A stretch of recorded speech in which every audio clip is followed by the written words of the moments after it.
Hello friends, সবাইকে welcome জানাই নতুন একটি ভিডিওতে। এই মুহূর্তে যে আপডেটটির দিকে আমরা নজর রাখবো সেটি হচ্ছে স্কুল সার্ভিস কমিশনের চাকরি বাতিল মামলায় নতুনভাবে আরও একটি এসএলপি দায়ের সুপ্রিম কোর্টে। কারা নতুনভাবে এই এসএলপি দায়ের করলো, পিটিশনার কে কে আছেন, ডায়েরি নাম্বার কত, কতগুলো ক্যাভিয়েট দাখিল করা হয়েছে, বিস্তারিত দেখে নেবো। আমরা সরাসরি সুপ্রিম কোর্টের অফিসিয়াল ওয়েবসাইটে চলে যাবো। তো নতুনভাবে স্কুল সার্ভিস কমিশনের চাকরি বাতিল সংক্রান্ত মামলায় যে নতুন এসএলপি করা হয়েছে তার ডায়েরি নাম্বার ইতিমধ্যে পড়েছে। তো সেই মামলার ডায়েরি নাম্বার আমরা দেখতে পাচ্ছি 28,104/2024। এই মামলার যিনি পিটিশনার রয়েছেন Rabiul Islam versus state of West Bengal. এই মামলাটি আমরা দেখতে পাচ্ছি, কেস ডিটেলসটা এখানে আমরা দেখতে পাচ্ছি, যে ডায়েরি নাম্বার আমরা দেখতে পাচ্ছি এখানে সেই একই ডায়েরি নাম্বার, এই উপরে ডায়েরি নাম্বারটা রয়েছে 28,104/2024। যে মামলাটি ফাইল করা হয়েছে দেখুন 27/6/2024 তারিখ বিকেল 4:19 অর্থাৎ 27 জুন 2024 তারিখে বিকেল 4:19 এই মামলাটি করা হয়েছে। যে মামলার এসএলপি নাম্বার এখনো পর্যন্ত পড়েনি, এখানে কিন্তু ব্ল্যাঙ্ক রয়েছে এসএলপি নাম্বার। তো এই মামলাটি প্রেজেন্ট এবং লাস্ট লিস্টেড এখনো পর্যন্ত এখানে ডেট মেনশন করা হয়নি।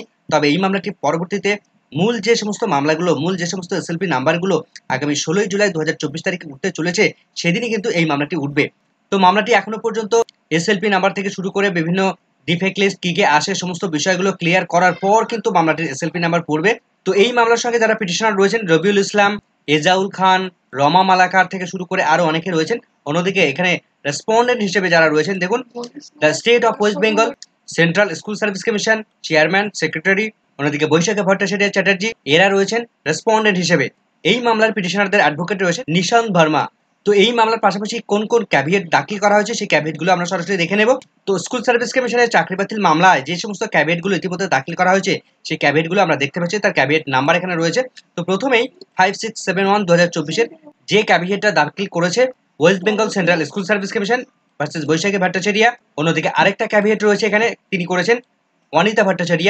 আরেকটি ক্যাভিয়েট রয়েছে বৈশাখী ভট্টাচার্য, আরেকটি রয়েছে মৃন্ময় ঠাকুর, আরেকটি রয়েছে তারিফ আজিজ। টোটাল 5টি ক্যাভিয়েট দাখিল ইতিমধ্যে আমরা দেখতে পাচ্ছি।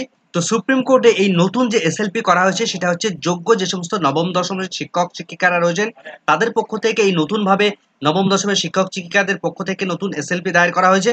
তো তারা দীর্ঘদিন পরে এই মামলাটি এসএলপি দায়ের করেছে, যদিও এই মামলাটি অনেক আগেই করা উচিত ছিল, কেননা ইতিমধ্যে যদি ফাইনাল রায়দান এসে যেত তাহলে এরা কিন্তু প্রবলেমে পড়ার সম্ভাবনা থাকতো, কেননা নিজেদের কথা বলার মতো পরিস্থিতি সেখানে তৈরি হতো না। তো যাই হোক, এখনো পর্যন্ত ফাইনাল ডিসিশনে আসার আগে তারা সুপ্রিম কোর্টে কথা বলার সুযোগ পাবে। তো দেখা যাক পরবর্তী কি আপডেট উঠে আসে। আপাতত এই ভিডিওটি ভালো লাগলে অবশ্যই একটু লাইক এবং কমেন্ট করে যাবেন। ভিডিওটি শেষ পর্যন্ত দেখার জন্য সকলকে ধন্যবাদ।